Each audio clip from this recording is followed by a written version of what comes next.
destrucción de la familia. La institución más santa, más sagrada que Dios estableció para el fundamento y el establecimiento de cualquier sociedad fue el matrimonio. Todas las naciones del mundo están formadas por familias, y cuando la familia o el matrimonio es amenazado, se reducirá forzosamente la sobrevivencia de cualquier sociedad. Actualmente ya en varios países, incluyendo a México, se está legalizando los matrimonios gays. De aquí en adelante voy a usar la palabra gay para referirme al homosexualismo, con la bandera de poder respetar los derechos civiles de los ciudadanos, de la tolerancia, y que debe aceptarse además como algo normal porque es un estilo de vida simplemente preferencial para ciertos grupos de hombres o de mujeres. Esta revolución de volver a ser otra familia o de rehacer a la familia tiene el potencial que la mayor parte de la sociedad no ha podido discernir, de destruir el concepto del matrimonio y amenazar la misma sobrevivencia y bienestar moral de nuestra patria. ¿Cuándo comenzó toda esta revolución que en este momento, en el siglo XXI, ya se está aceptando como algo normal? Hace algunos años, un dictador alemán, Adolfo Hitler, dijo esta verdad: cuando una mentira se propaga por 50 años, se acabará aceptando como si fuera verdad. Llega el momento en el que cuando toda la gente dice es que todo el mundo lo hace, cuando comenzamos a aceptar que porque la gente ya es normal tener esa conducta o esa moral, se debe de aceptar como algo normal, es cuando estamos en el más grave de todos los peligros, porque nuestra conciencia comienza a debilitarse. Esta revolución comenzó aproximadamente en la década de los 60, cuando se comenzó a inventar la píldora anticonceptiva.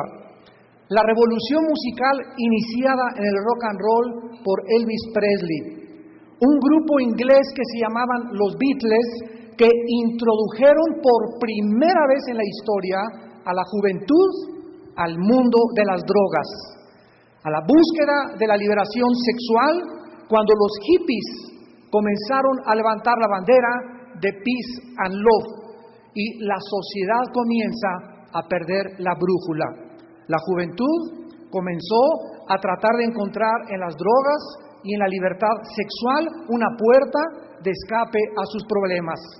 Inmediatamente, al entrar los 70, se introdujo de una forma agresiva la pornografía, que comienza a ser distribuida de forma indiscriminada en todos los puestos de periódicos, en las farmacias, en las tiendas de autoservicio, etcétera, envenenando las mentes y el alma de millones y millones de niños, de jóvenes, de adultos, con el mensaje de: pueden disfrutar el sexo a cualquier edad, con cualquier persona, porque lo más importante es la autosatisfacción, el autoplacer, sin importar con quién lo hagas.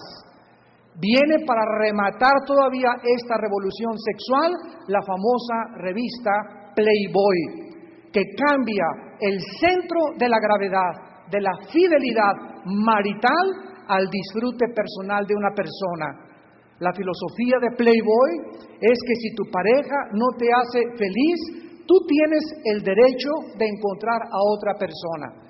Si tu esposa está gorda, tienes el derecho de buscar una flaca. O si tienes una mujer flaca, de buscar una mujer gorda. Pero comenzó la sociedad a acostumbrarse a la revista Playboy, a las revistas pornográficas, y ahorita ya lo vemos a las 10 de la mañana en nuestra república, películas y telenovelas con un contenido totalmente vulgar, con un contenido totalmente inmoral, donde la gente prende la televisión y los niños ya es normal que estén admirando este tipo de espectáculos. la palabra familia comenzó a tener otro significado. Ahora es normal que las mujeres solteras educaran a sus hijas solas, o tal vez con su nuevo esposo o con su nuevo amante. Millones de niños han comenzado a crecer sin el amor y la protección de la imagen paterna, haciéndose vulnerables totalmente a los abusos sexuales. Hace 30 años aproximadamente, los activistas gays han buscado intencionalmente de hacer su estilo de vida parecer como algo normal ante los ojos de la sociedad. En 1973, varios de estos líderes activistas gays persuadieron a la Asociación Psiquiátrica Americana para que quitara la palabra homosexualidad como una enfermedad mental y la reclasificara como una conducta normal. Cuando se reunieron la mayor parte de los dirigentes de la Asociación Psiquiátrica Americana en Los Ángeles, los activistas gays les arrebataron el micrófono y dijeron las siguientes palabras: la psiquiatría es el enemigo encarnado del movimiento gay, al cual le han hecho la guerra para exterminarlo. Esta es una declaración que nosotros hacemos de guerra contra los psiquiatras, porque ustedes no son nuestros dueños ni van a establecer lo que es bueno y lo que es malo. Este cambio que hizo la Asociación Americana de Psiquiatría por la presión de los gays no fue por causa de información científica, sino por el esfuerzo sistemático de la presión de los gays que debilitó los estatutos de la Asociación Psiquiátrica Americana. A través de esta acción, el movimiento gay radical comenzó a avanzar y a dar a conocer su agenda, que iba a comenzar a destituir totalmente toda investigación científica, todo examen de la ciencia o cualquier diálogo. Y dijeron lo siguiente: el movimiento gay no le importa la investigación científica ni psiquiátrica ni el diálogo. Nosotros vamos a través de la intimidación, que va a ser nuestra más grande arma para usarla y alcanzar nuestros objetivos. Comencemos a salir a las calles y proclamemos que la homosexualidad es algo normal a través de la presión a los gobiernos, a través de la presión a las academias científicas, y hagámosles valer nuestros derechos a través inclusive de la misma violencia. En el libro La Agenda Homosexual de Alan Sears y de Craig Austin se detalla de qué manera la agenda gay piensa cambiar las naciones con la versión de la homosexualidad. Escuchen los 3 primeros mandamientos de la agenda homosexual. Número 1, dice así: hablemos lo más fuerte y lo más frecuente posible en todas partes para que nos acepten como somos. O sea, su filosofía es la siguiente: démosle a conocer a la sociedad que esto es normal, porque después de un tiempo la sociedad se va a acostumbrar de que esto es normal.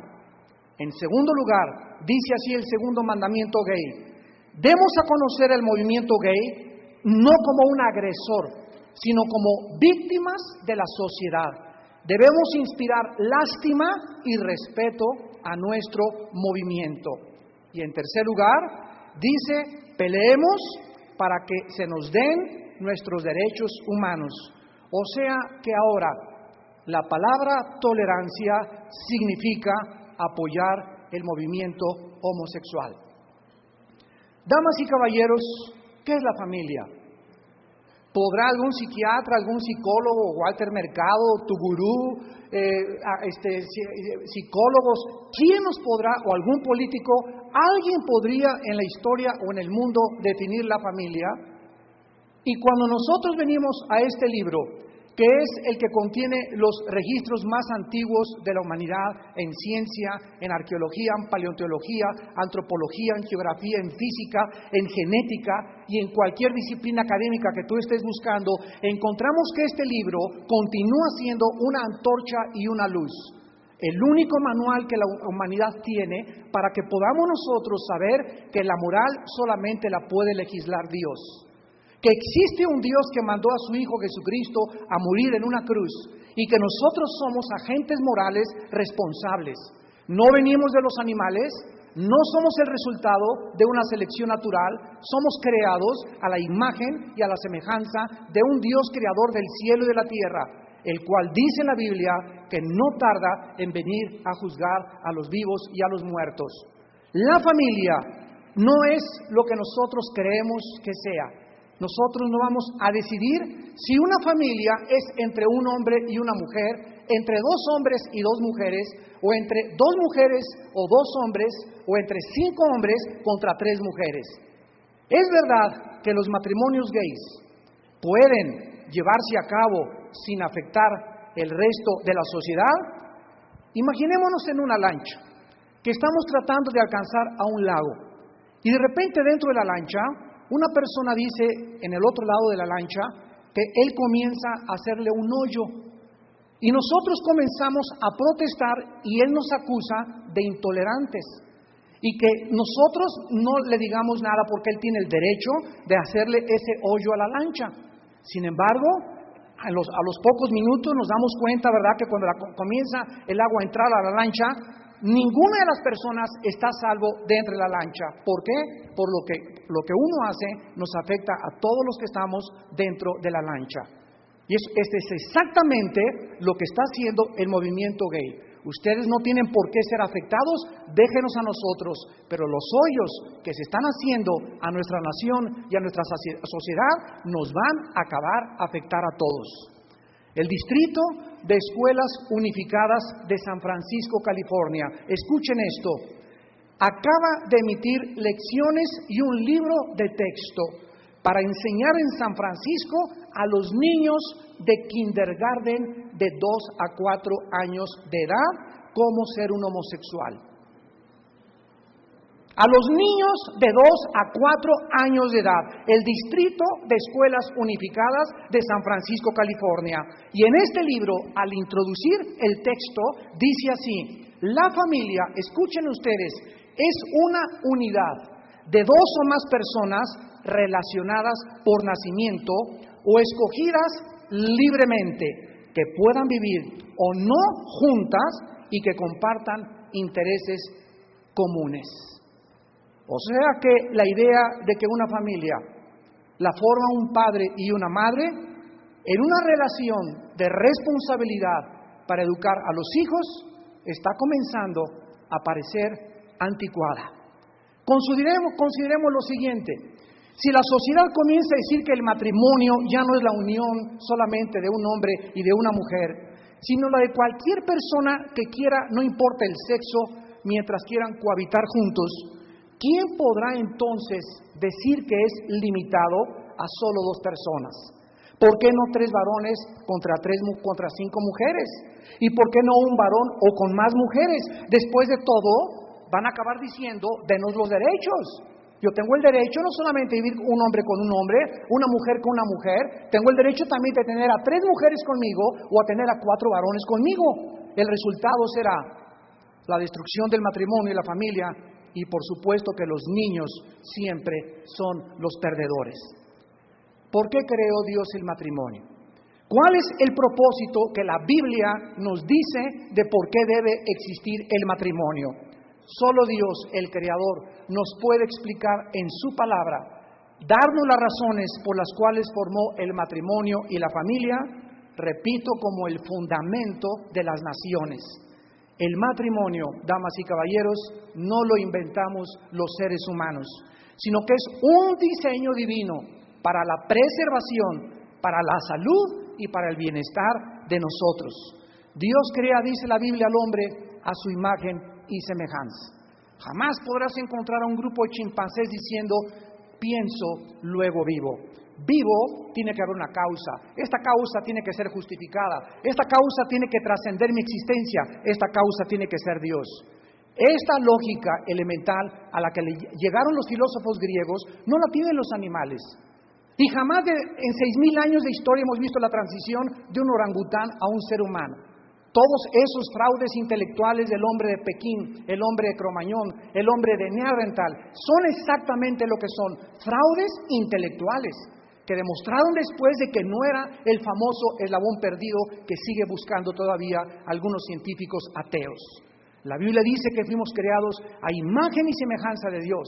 Traemos la dignidad de la santidad del matrimonio dentro de nosotros. Y Dios creó al ser humano con órganos reproductores sexuales.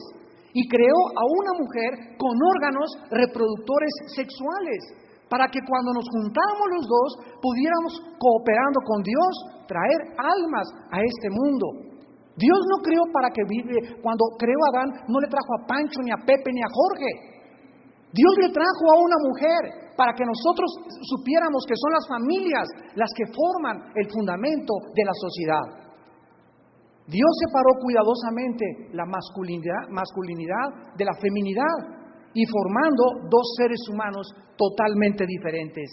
Nuestro deseo sexual, pues, tiene su origen en la creación, lo cual prueba que el sexo es una creación, un diseño divino, como una expresión de amor entre un hombre y entre una mujer, única y exclusivamente dentro del matrimonio.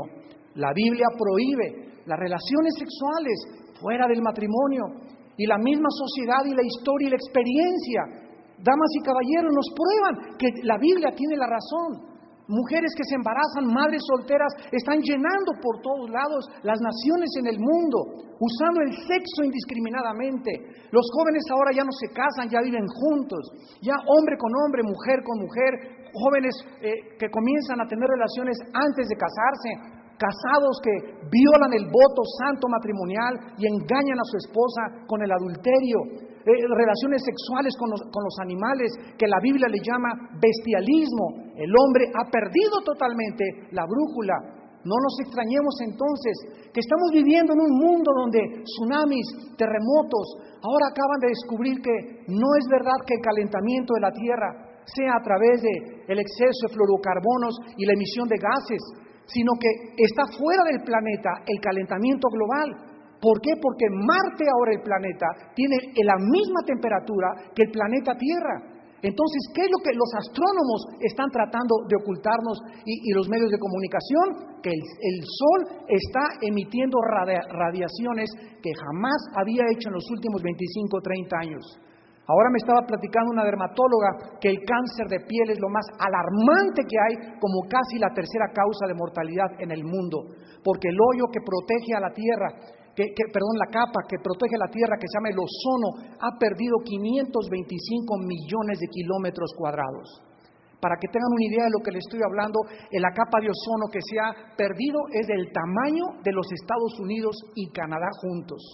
O sea que el sol ya no está entrando perpendicularmente, está entrando directamente y nos está quemando literalmente. Y peor, dicen los dermatólogos, cuando los rayos del sol son acumulativos. O sea que si tú te asoleas hace 3 años en Acapulco, en la playa, hasta 2 o 3 años después comienza a surgir el cáncer de piel. No surge inmediatamente porque son defectos acumulativos. Todo esto está causando un pánico, porque ya perdimos las estaciones del año. Ya se acostumbraron todos a que ya llueve todo el año. Y teníamos primavera, verano, otoño e invierno. ¿Qué está pasando con el planeta? La gente se está acostumbrando, como una vez les conté, la rana. Agarras una rana y la metes a una olla de agua fría y le prendes la estufa. Y comienza el agua a hervir y la rana no salta, porque su temperatura se adapta a la temperatura del agua y se muere hervida. Hoy en la noche en la olla de los frijoles hace el experimento. Y así nosotros nos estamos acostumbrando a que está hirviendo cada vez la inmoralidad. Cada vez la sociedad está más confundida, más desviada, a punto ya de legalizar también ahora la eutanasia y de legalizar el aborto, porque ya no sabe la gente qué hacer, si es bueno o no es malo, quién nos va a decir qué es bueno y qué es malo, y nos estamos acostumbrando a eso. Y la Biblia dice que es pecado el aborto. La Biblia dice que es pecado la eutanasia. Por cierto, será el próximo mensaje del próximo desayuno en septiembre. El aborto, la eutanasia y la Biblia. Traigan a los científicos, traigan a los amigos médicos para que sepan lo que Dios dice acerca de lo que los moralistas del siglo XXI no tienen ningún derecho a opinar. La Biblia nos muestra que el matrimonio es un pacto. La Biblia no solamente nos habla que es la unión sexual de dos personas.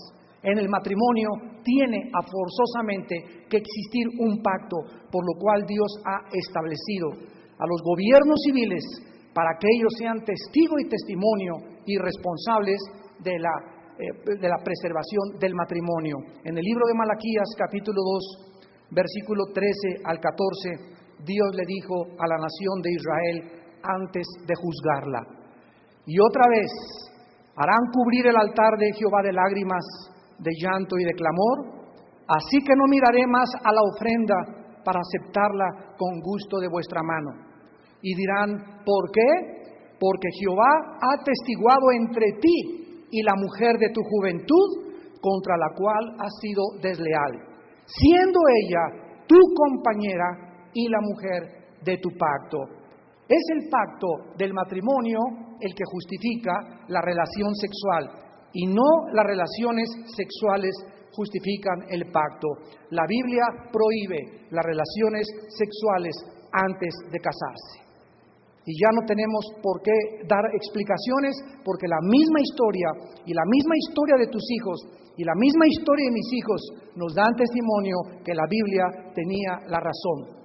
La Biblia dice en Hebreos 13: honroso sea el matrimonio sin mancilla, mas a los adúlteros y a los fornicarios Dios los juzgará. El apóstol Pablo, en su carta a los Colosenses, capítulo 3, escribió estas palabras: hagan morir lo terrenal en vosotros, fornicación, impureza, pasiones desordenadas, malos deseos y avaricia, que es idolatría, cosas por las cuales la ira de Dios viene sobre los hijos de desobediencia.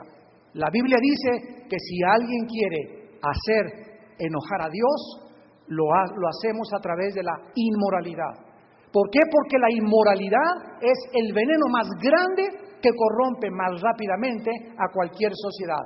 La historia nos da testimonio de los egipcios, los medospersas, los babilonios, los griegos y los romanos. Los más grandes imperios de la historia no sucumbieron porque les faltó una ley de impuestos, o porque les faltó mejor educación, o porque no tenían realmente la repartición equitativa entre los ricos y entre los pobres. El factor común denominador que hizo que los imperios mundiales fueran derribados fue la inmoralidad.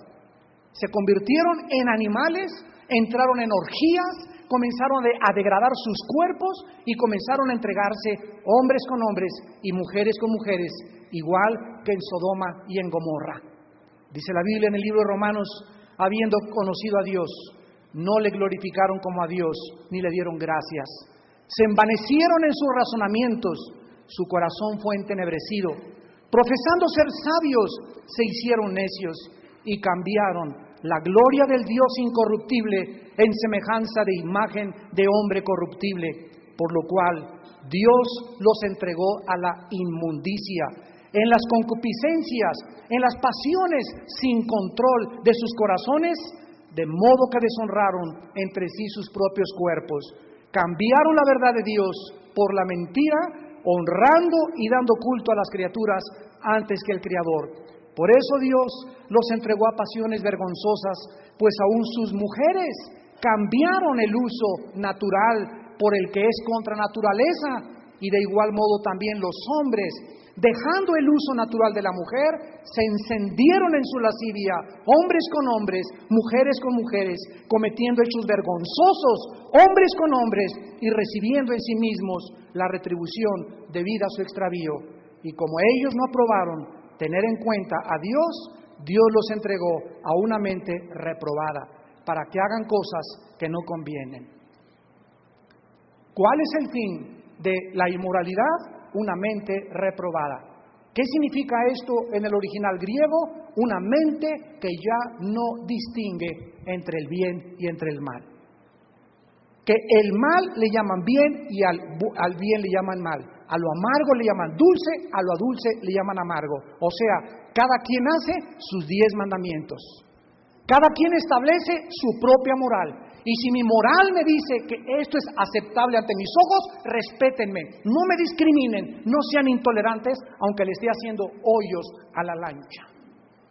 Esta es la situación en la que nuestra sociedad se encuentra, damas y caballeros. La Biblia nos muestra claramente que en las relaciones sexuales existe algo misterioso que solo en el ámbito espiritual la Biblia lo puede explicar. En su primera carta a los Corintios, capítulo 6, versículos 15 al 16, el apóstol Pablo escribió: ¿qué no saben que sus cuerpos son miembros de Cristo? ¿Quitaré los miembros de Cristo y los haré miembros de una ramera? De ningún modo. ¿O qué no saben que el que se une con una ramera es un cuerpo con ella? Porque dice, los dos serán una sola carne. Aquí se nos revela que cuando un varón tiene relaciones con una prostituta, sin que haya ningún pacto de responsabilidad entre ellos, los dos se convierten en una sola carne. En otras palabras, el misterio es el siguiente, de acuerdo a la Biblia.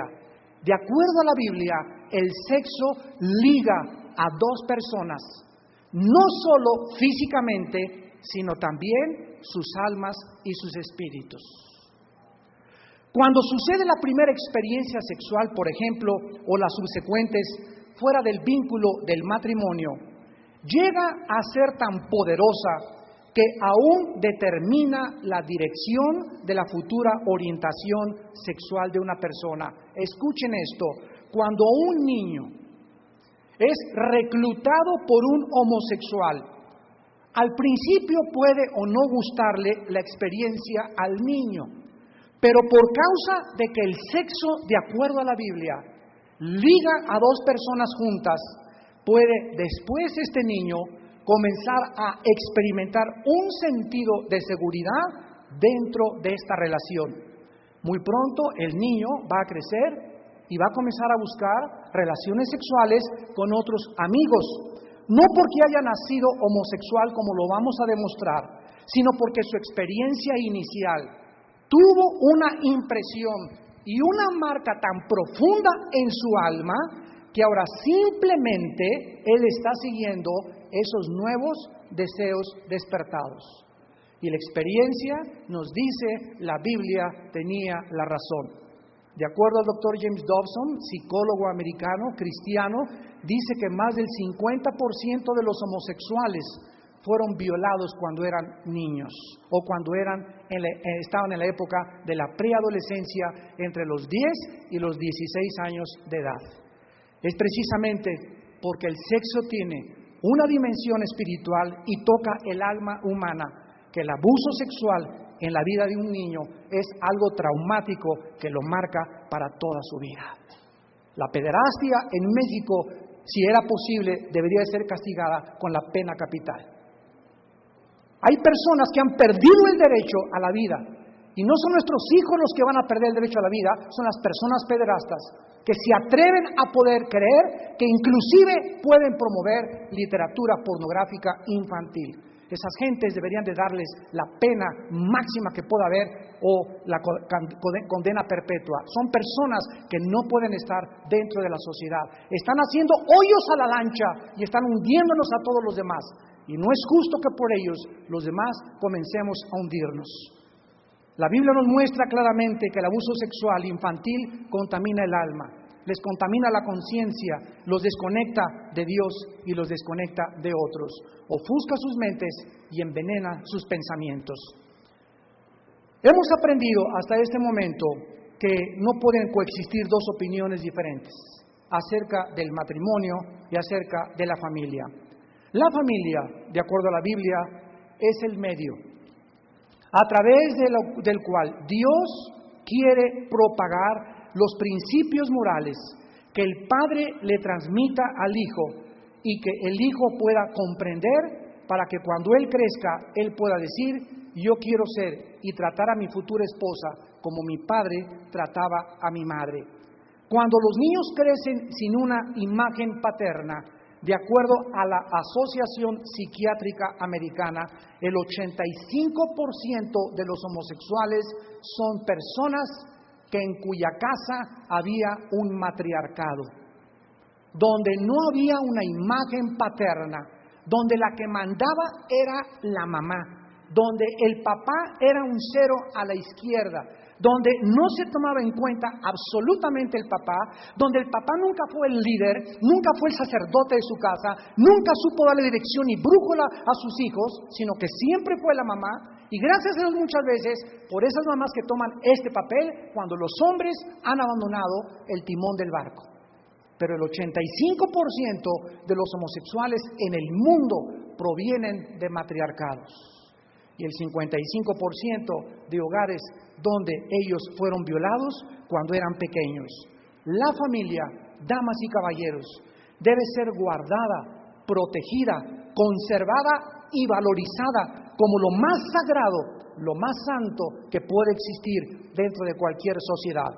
Cuando hablamos nosotros de la santidad del matrimonio, no es solo una frase cualquiera, sino la misma esencia de la vida, el medio ambiente donde los valores son formados y las futuras generaciones son dirigidas.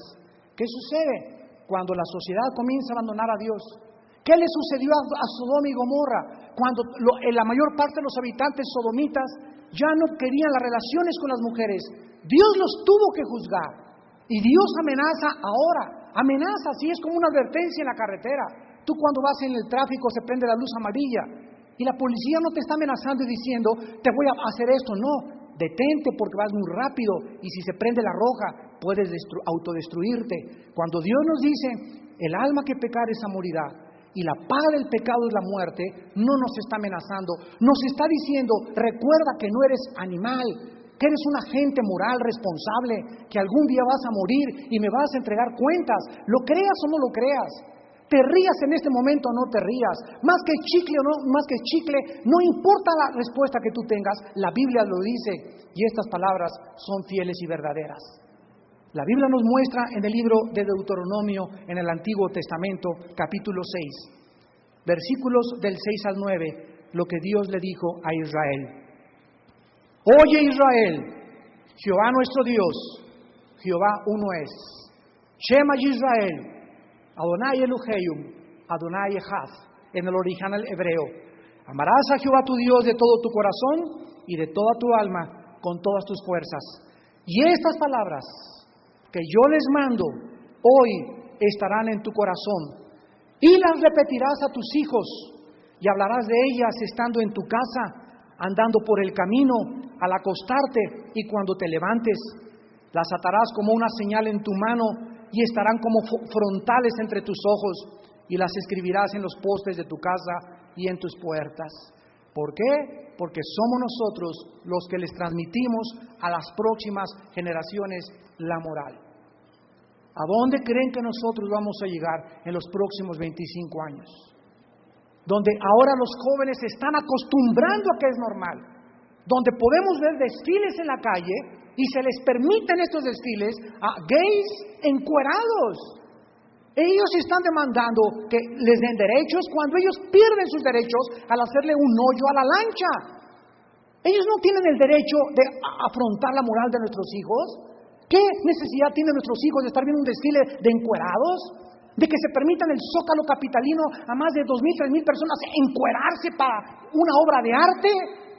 ¿A dónde hemos llegado? ¿Qué es lo que nos está pasando? ¿Qué nos pasa verdaderamente?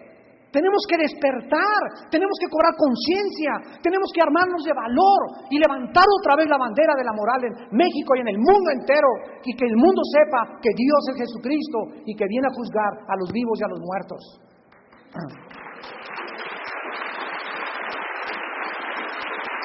La Biblia dice, ¿qué sucede? ¿Qué sucede cuando una nación abandona a Dios? ¿Qué sucede con el mundo cuando ya en todas las naciones se está legalizando esto? Se está aceptando esto, porque ya es algo normal de acuerdo a la nueva moral. hace 2750 años. El profeta Isaías en su capítulo 24, versículo 3 en adelante, profetizó a dónde va a acabar el mundo. Escuchen esto. Dice Isaías 24, del 3 en adelante: la tierra será enteramente vaciada, completamente saqueada, porque el Señor ha pronunciado esta palabra. Se destruyó, cayó la tierra, enfermó, cayó el mundo, enfermaron los altos pueblos de la tierra. Y la tierra se contaminó bajo sus moradores, porque traspasaron las leyes, falsearon el derecho, quebrantaron el pacto sempiterno. Por esta causa, la maldición consumió la tierra, y sus moradores fueron asolados. Por esta causa fueron consumidos los habitantes de la tierra, y disminuyó la humanidad. ¿Qué es lo que ha pasado? Que hemos traspasado las leyes de Dios. Así como Dios puso leyes en el universo, las fuerzas electromagnéticas, las fuerzas nucleares, la fuerza de la gravedad, donde si tú te acercas a una barranca y te avientas, te matas porque hay una fuerza que se llama de gravedad, que todo objeto más pesado que el aire es atraído hacia el centro de la tierra. Así como Dios estableció las leyes del sol y la luna para que la tierra girara exactamente en un movimiento sobre su eje, inclinada de 23 grados y medios sobre su eje alrededor del sol en 365 días, y hiciera posible la vida. Así como los polos, la inclinación de la tierra les da lo frío a los polos, de lo cual si no habría un día eterno en la vida. Así como hay medidas de 150 millones de kilómetros entre la tierra y el sol, que es la medida exacta para que haya también vida, así Dios estableció leyes morales. Y nos puso en un planeta para que supiéramos que no somos animales, que no somos dioses, que no estamos aquí para que cada quien tenga su propia verdad, para que la verdad caiga en el relativismo filosófico, donde ya no hay absolutos, donde ya mi verdad es mi verdad y tu verdad es tu verdad. Mi vida es mi vida y tu vida es tu vida. Déjame vivir mi vida, no seas intolerante ni me discrimines, yo tampoco te voy a ser intolerante contigo. A ese punto ha llegado la humanidad. Y el mundo se dirige al juicio final, tal como en el libro de Apocalipsis está escrito, y la gente sigue burlándose en el cine de los cristianos. Siguen haciendo mofa en la televisión de la Biblia. Siguen persiguiendo a aquellos que tienen la virtud de mantenerse vírgenes. Ahora, una muchacha que sea virgen es una religiosa. Le dicen la monja de Xonacatlán, le dicen Santa Rita de Casia, Sor Juana de Arco. ¿Por qué? Porque ahora la virginidad es una mofa, ya no es una virtud. Y es un objeto de burla no tener sexo antes del matrimonio. Si un hombre no tiene un amante, ya es objeto de burla también. ¿Por qué? Porque es de machos y de descendientes de Zapata tener amantes. Y este es precisamente el punto a donde nosotros queremos llegar, darnos cuenta que estamos totalmente contaminados. Y donde tenemos forzosamente que levantar otra vez la palabra de Dios. La Biblia nos muestra que los homosexuales tienen sus argumentos, y les voy a nombrar algunos con el objeto de que ellos, si hay aquí y nos están escuchando o a través de la televisión, quiero decirle que Dios los ama. Dios ama a los homosexuales, Dios ama a las lesbianas, pero Dios no va a tolerar tus pecados si tú te mueres en la homosexualidad. Dios te ama porque tal vez fuiste víctima de niño, tal vez tienes un problema mental, un tornillo te lo zafaron y te dice en el espejo, te dice que eres mujer, y te ves en el espejo y el espejo te dice, no eres mujer, eres hombre. Y si no, bájate los chones en el espejo y ves si eres hombre o mujer. Pero si tu mente te dice que no eres y en el espejo te dice lo contrario, tienes un problema en tu mente. Por eso atacaron a la Asociación Psiquiátrica Americana para exigirle a través de la intimidación de que quitaran de la lista de enfermedades mentales la homosexualidad y la catalogaran como una enfermedad, como una conducta normal. La Biblia dice lo siguiente: los gays dicen nací homosexual. Este argumento es manejado de la siguiente manera: si se puede establecer, escúcheme con cuidado, que la homosexualidad es producida genéticamente en lugar de un estilo de vida adquirido y escogido voluntariamente, entonces pues lógico está que la homosexualidad no puede ser inmoral. Esta es la razón por la cual todavía están buscando el gene gay, con la esperanza de poder probar la homosexualidad. Este argumento nos lleva a la conclusión de que los homosexuales no son responsables de su conducta pecaminosa. ¿Qué dice la ciencia? Vamos a hacer la Biblia a un lado. Este argumento no ha podido ser demostrado ni científica ni genéticamente. Repito, siguen buscando el gene gay. Y aun cuando alguien naciera con ciertas predisposiciones, todos tenemos la responsabilidad del estilo de vida que adoptemos y las acciones que cuando entremos a la adolescencia debamos de tomar. Tratemos de entender la genética. Existe una grande diferencia entre aquellos genes que componen nuestro cuerpo y los que influencian nuestros deseos y predisposiciones. Los genes, señores médicos, señores genetistas, señores homosexuales, los genes no causan los deseos pecaminosos que nosotros escogemos libremente. Somos seres humanos responsables de nuestra conducta y manera de vivir, aun cuando fuera genéticamente motivada. Seguramente que los homosexuales no van a querer decir que los genes los convirtieron en robots, que no pueden ayudarse. Yo soy incapaz de ayudarme porque mis genes son homosexuales, ni puedo yo tomar una decisión de mi conducta. De la misma manera, al ratito los ladrones, los asesinos, los violadores, los pederastas, los secuestradores le van a echar la culpa a sus genes. Yo no soy culpable de haber matado a doña Conchita. La Matavijitas no es culpable tampoco porque genéticamente es una asesina. Entonces tampoco va a haber un juicio en la Biblia, y la Biblia, ¿verdad?, es un hazmerreír, es un fraude totalmente, porque la Biblia establece que viene un juicio de los vivos y de los muertos. ¿Sobre qué base podría Dios juzgar a los homosexuales cuando en el día del juicio se levantaran y le dijeran, tú me hiciste así? Y la Biblia dice claramente en la primera carta a los Corintios, capítulo 6, que Dios no los hizo así. Dice 1 Corintios, capítulo 6, versículos del 9 en adelante, que no saben que los injustos no heredarán el reino de Dios. No erréis, o sea, no nos equivoquemos. Ni los fornicarios, ni los idólatras, ni los adúlteros, ni los afeminados, ni los que se echan con varones, ni los ladrones, ni los avaros, ni los borrachos, ni los maldicientes, ni los estafadores heredarán el reino de Dios. Y lo más maravilloso que la Biblia dice es, y esto eran algunos. Así es, la iglesia de Jesucristo está llena de puros está llena de puros ex homosexuales, ex secuestradores, ex narcotraficantes, ex borrachos, ex parranderos, ex jugadores. La iglesia, ninguno es trapecista del circo Ataire. En la iglesia de Jesucristo, todos en nuestro pasado fuimos grandes pecadores. El apóstol Pablo fue un hombre que asesinó a cristianos. El rey David cometió adulterio y fue un asesino del esposo de la mujer con la que se metió. Y la Biblia lo considera un varón conforme al corazón de Dios. Porque si tus pecados fueren como el carbón de negros, dice la Biblia, como lana blanca vendrán a ser bajo la sangre del Cordero de Dios. Si confesamos nuestros pecados, Dios es fiel y justo para perdonarnos y para limpiarnos de toda maldad.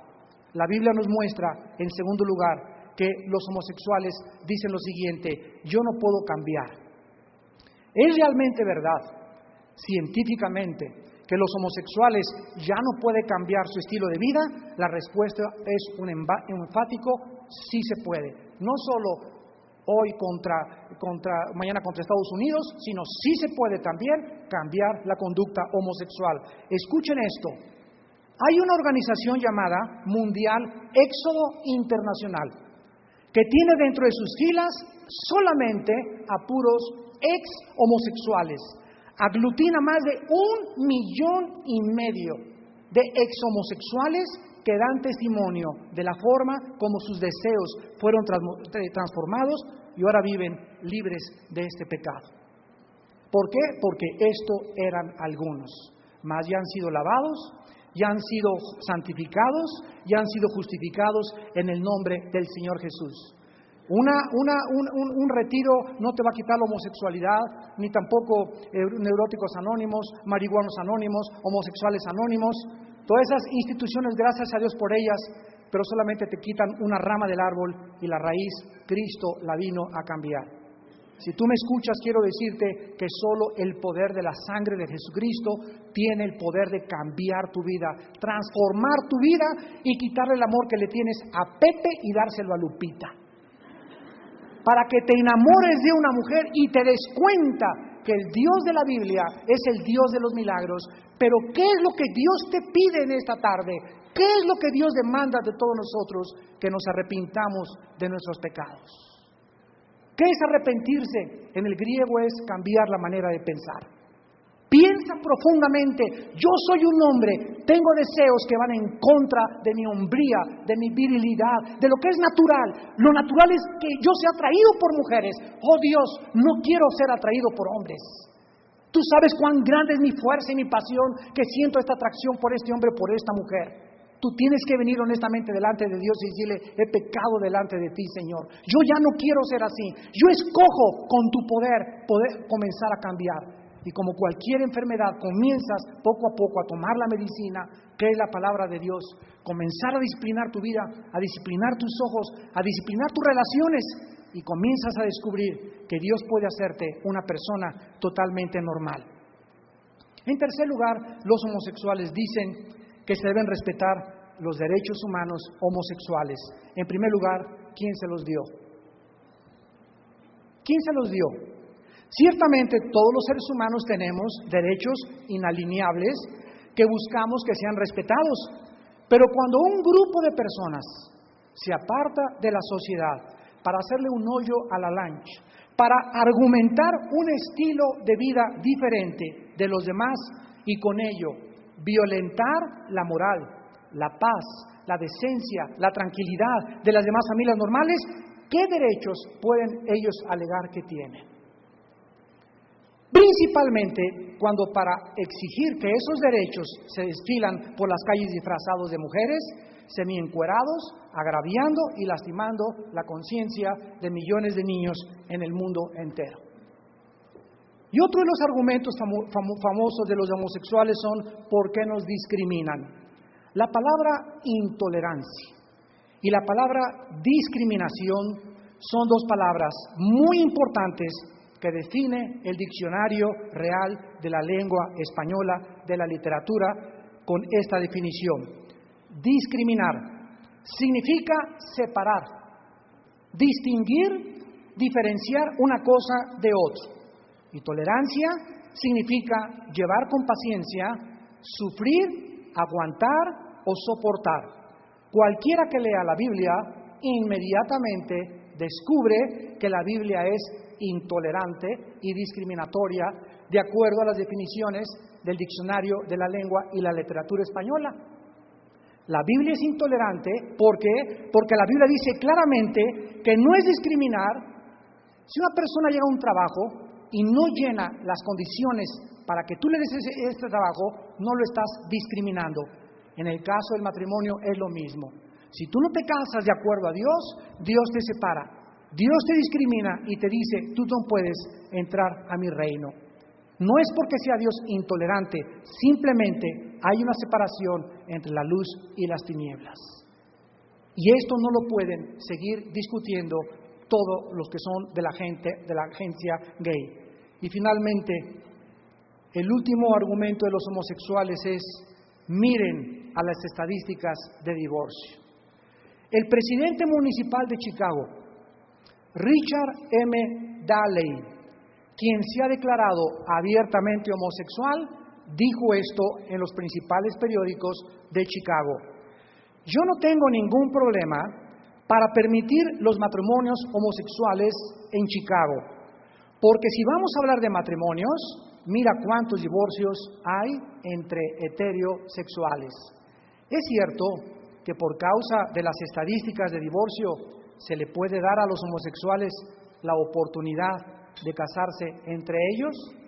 Cualquier pensamiento acerca de las parejas homosexuales le podrán dar a los niños una mejor educación o un ambiente más estable. Es lo que alegan actualmente.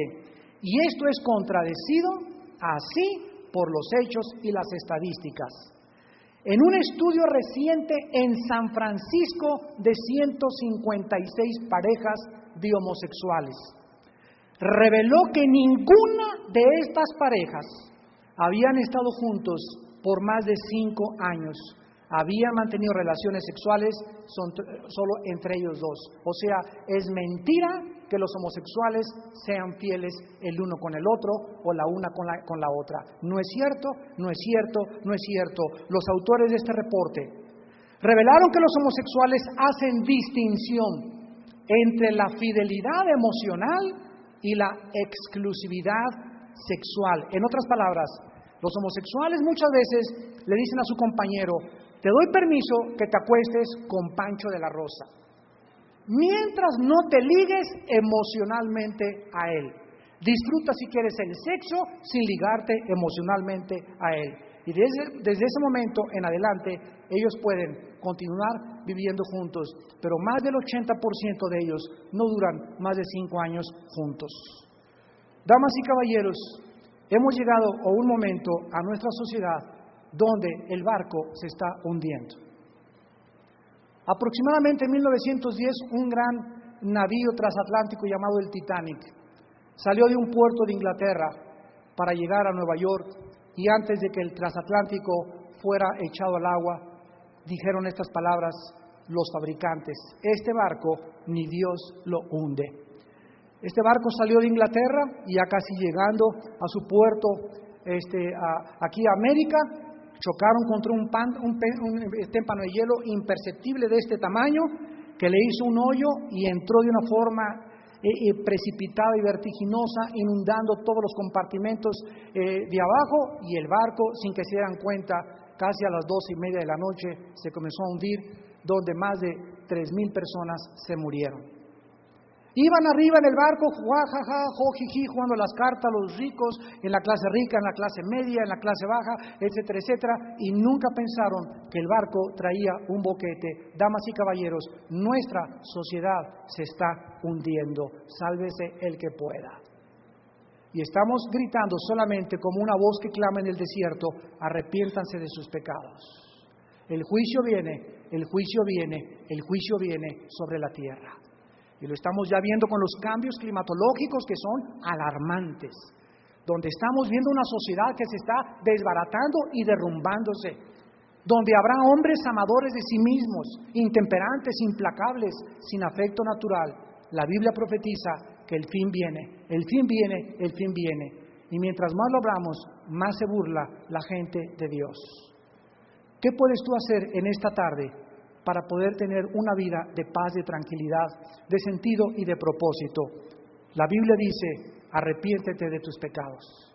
Tal vez no eres homosexual, tal vez eres infiel a tu esposa, tal vez eres un tranza, tal vez dices: el que no tranza no avanza. Y esta es la filosofía también económica y financiera de la vida. Tal vez eres una persona fraudulenta, o a la persona eres una persona mentirosa, o tal vez eres una persona que engaña en su trabajo, o que evade impuestos, o que tratas de buscar la manera de salirte con la tuya. La Biblia dice: arrepiéntete, vuélvete a mí, dice el Señor, con todo tu corazón, y seré amplio en perdonarte y tendré de ti misericordia, porque de tal manera te he amado que he dado a mi Hijo Jesucristo, para que si tú en esta mañana te vuelves a mí y experimentas en tu vida que soy real, que resucité de los muertos, no te pierdas, mas tengas la vida eterna. Les pido por unos instantes que inclinen su cabeza. Y así con tu rostro inclinado. La Biblia dice que de tal manera Dios nos ha amado, en que siendo aún pecadores, Cristo murió por nosotros. Él, el Hijo de Dios, fue desechado entre los hombres, varón de dolores, experimentado en quebranto. Molido fue por nuestros pecados, fue deshecho por nuestras iniquidades. El castigo de nuestra paz fue sobre él, y por sus llagas hemos sido curados. Como una oveja enfrente de sus verdugos, el Hijo de Dios no abrió su boca ni se defendió. Fue a una cruz abrir sus manos para que le pusieran clavos, espinas en su cabeza y clavos en sus pies para decirnos que nos ama, que hay un juicio después de esta vida y que Él es el que estuvo muerto, mas he aquí que vive por los siglos de los siglos. Y ahora te invita a que tú reflexiones y que recuerdes que no somos dioses, que las reglas de la moral no las ponemos nosotros. Él es el que las estableció desde el principio de la humanidad para preservar la familia, para mostrarnos que tenemos una dignidad como seres humanos, que no tenemos por qué degradarnos al nivel de los animales, justificando nuestra libertad sexual. En esta tarde, Dios te pide que vengas a Él. Yo te invito a que vengas a la cruz. No te invito a que vengas a ninguna religión. Te invito a que vengas a un hombre que se llama Jesucristo. Porque el cristianismo no es una religión, es una relación personal, viva, dinámica, orgánica, con alguien que resucitó de los muertos. Con ese Jesús que quiere entrar a tu corazón en esta tarde, lavarte de tus pecados y darte el poder, mediante la impartición del Espíritu Santo, para que vivas para Él, para que te prepares para el día de tu muerte, que tal vez podría ser el día de hoy. Ustedes que nos ven por la televisión, también si alguno quiere invitar a Cristo en este momento a su vida, dile estas palabras ahí desde tu lugar. Señor mío y Dios mío, perdóname. Quiero ser honesta delante de ti. He pecado. He adoptado un estilo de vida que hoy he descubierto que no te agrada. Señor, confieso que yo no tengo el poder de cambiar. Reconozco que tu palabra es verdad y me arrepiento con todo mi corazón de mi conducta pecaminosa. Creo que en la cruz tu Hijo abrió los brazos para dar su sangre, su vida en mi lugar. Ahora te pido, Señor Jesús, porque creo que a los 3 días resucitaste de entre los muertos, que entres a mi corazón en este instante como mi Dios y mi Salvador. Dame el poder de cambiar y de vivir para ti. En el nombre de Jesús. Amén.